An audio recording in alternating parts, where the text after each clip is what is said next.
மாற்றம் ஏற்பட்ட பிறகு டெஸ்டோஸ்டெரான் ப்ரொடியூஸ் ஆன உடனே எல்லாம் உனக்கு தெரிய ஆரம்பிச்சிடும். உறுப்புகளின் மாற்றம், அந்த உணர்வுகளின் மாற்றம் தெரிஞ்சுப்பீங்க நீங்க. இதுக்கு எஜுகேஷன் கிடையாது, இதுக்கு எஜுகேஷன் வரக்கூடாது, இதுக்கு எஜுகேஷன் இருக்கவும் கூடாது. தேவையற்ற ஒன்று. இதுல தியரி பிராக்டிஸ்லாம் வரதுக்கு வாய்ப்பே கிடையாது. எல்லாம் தெரிஞ்சுப்பீங்க. இப்ப நீங்க வந்து மரம் செடி கொடிகள் எடுத்துங்க. தங்கள் இனவிருத்திக்காக அதுகள் விதைகளை தயாரிக்கிறது, கரெக்டுங்களா? அது வழியா அதனுடைய இனவிருத்தி நடக்குது. பூச்சி வகைகள், ஓகேங்களா, ஊர்வனைகள், விலங்கினங்கள், கடலுக்குள் இருக்கும் எண்ணற்ற மீன்கள், பிராணிகள், இவர்கள் எல்லாம் வந்து எதை பார்த்து தெரிந்து கொள்வார்கள்? மன்மதம் என்று வந்த பிறகு இத்தனை உயிரினங்கள், மனிதன் உயர்திணை அக்ரிணைன்னு ரெண்டா பிரிச்சிடுறாங்க தமிழ்ல, ஓகேங்களா? அறிவாற்றல் உள்ள ஒரு ஜீவராசி மனிதகுலம், ஓகேங்களா?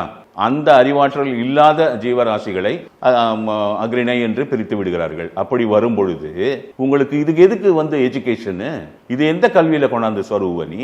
இதை எப்படி பாடம் எடுப்ப நீ? பாடம் எடுத்தா என்ன ஆகும் அந்த கிளாஸ்? கரெக்டுங்களா? வாத்சாயனார் காமசூத்திரத்துல சொல்லி இருக்கிறதுல முக்காவாசி பேர் நம்ம வாழ்க்கையிலேயே வந்திருக்கு. இது யாருக்கும் தெரியல.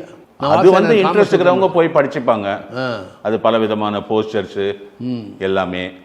அது மட்டும் இல்லை, ஒரு வளையல் போடுறது கூட பெண்களுக்கு இந்த இடத்துல தான் உணர்ச்சிகரமான இடம் இருக்குது, கழுத்து இருக்குது அப்படிங்கிறாங்க. காதில் இது குத்துறது, கம்மல் அஞ்சு இடத்துல குத்துவாங்க வடநாட்டிலாம். நம்ம நாட்டில் தான் ஒரே இடம் குத்துறாங்க. அதெல்லாம் வந்து எராட்டிக் ஜோன்ஸுங்கிறாங்க செக்ஸில். அதை குத்துனோம்னா அக்கு பஞ்சருங்கிறாங்க. அவங்க சப்ஜெக்ட் அது அவங்கெல்லாம் எவ்வளோ தெரிஞ்சிருக்காங்கன்னு தெரியல.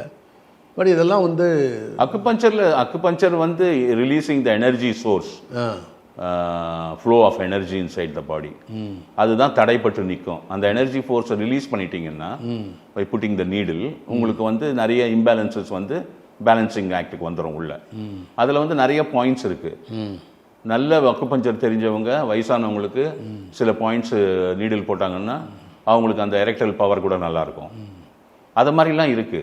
இது வந்து நீங்க வந்து இது வந்து நம்ம வந்து இன்னைக்கு நேற்று இல்லை, நம்ம எத்தனை லட்சம் எத்தனை கோடிக்கணக்கான வருஷமா இருக்கணும்லாம் நமக்கு தெரியாது, சரிங்களா? இனவிருத்தி என்று ஒன்று மன்மதத்தின் அடிப்படையில் இருப்பதினால்தான் நீயும் நானும் இன்றைக்கு இருக்கிறோம், கரெக்டுங்களா? இனவிருத்தி நின்று போச்சுன்னா அவ்வளோதான், மனித குலம் அழிஞ்சு விடும். எந்த ஒரு விலங்கினம் இனவிருத்தியை நிறுத்தி விடுகிறதோ, மன்மதத்தை நிறுத்தி விடுகிறதோ, அதோட அந்த ஜென்ரேஷனோட அந்த உயிரினமே போயிடும். உங்களுக்கு உயிரினமே இருக்காது. இது வந்து இந்த செக்ஸ் எஜுகேஷன் ஒன்று எதுக்கு?